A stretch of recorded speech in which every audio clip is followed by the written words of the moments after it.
So let's talk about pain. Pain looks different to everyone, and we've all experienced pain in different ways. Pain affects us physically and emotionally and can be influenced by many outside factors, like the situation or location we were injured, the associated emotional trauma, and the physical consequences of the pain. Our bodies have certain receptors that can detect different stimuli called nociceptors, and they detect sensations like heat, chemicals, or mechanical stimuli, like stubbing your toe. And our body interprets these sensations as a threat. The nociceptors in our body act as a built-in alarm system, and our body tries to keep us at a baseline for normal senses and pain responses, like a baseline security system. Think about when you have injured yourself in the past, like touching a hot stove with your hand. What happens here is the nociceptors in your hand are activated.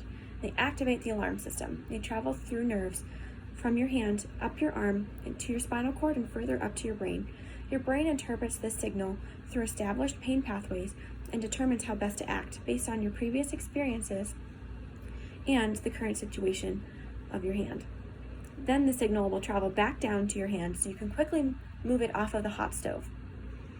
These nociceptors and associated pain responses are important because it allows us to prevent serious damage from occurring, because it tells our brain to stop and to adjust our actions. It also helps us to remember not to touch the hot stove in the future. Once detected, our body can start to repair itself, and the damage will decrease over time as our tissues heal, which we would call acute pain. Now let's talk about the pain that doesn't go away, which we would define as persistent or chronic pain.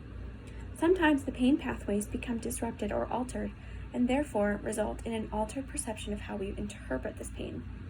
We have what is called a pain threshold, and this helps us to tolerate pain and allows the brain and body to work together to process what is going on effectively. We can think about this as a hiking trail, constantly being used, and it's well established for its purpose.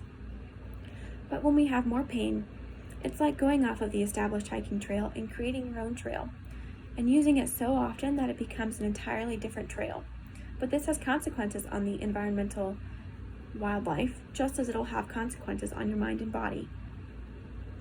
So, when we get pain, sometimes we respond by pushing through the pain or stopping the activity altogether that's inciting the pain. And as this happens, the original threshold of pain tolerance that we were used to is now different, it's lowered, and so you're not able to handle as much as you were used to. This newly established hiking trail now has rougher terrain, and it may have low-hanging branches that can get caught on your clothing or your backpack. And now your sensitivity to pain is at an all-time high, and your tolerance is much lower in being able to handle it.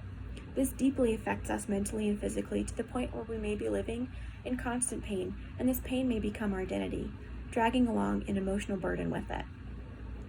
Just as there are many aspects to our identity, there are many aspects involved in our pain. So that's the mindset we need to think of when we approach treating persistent pain.